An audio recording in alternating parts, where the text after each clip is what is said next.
Hey guys, welcome to MadTech. Today we'll be learning how to change kilometer to miles on Google Maps. And now let's dive right in. Now to change kilometer to miles on Google Maps, first open up your Google Maps application on your phone. And after opening your Google Maps application, at the top right corner of the screen, you can see a profile picture icon available for us. Tap on your profile picture icon at the top right corner of the screen.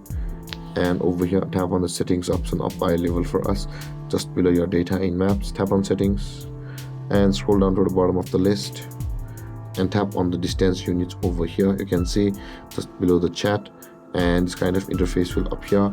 Now in order to change kilometer to miles on your Google Maps, tap on the miles button over here, and then your distance unit will be changed to miles instead of kilometer, and the next time you search a destination it will be on miles and not on the kilometer. So that being said guys, this is how to change kilometer to miles on Google Maps. And if you have any confusions or questions regarding a topic, feel free to comment in the comment section below, and don't forget to like, subscribe and hit that bell icon for more videos. Thank you for watching guys. Peace.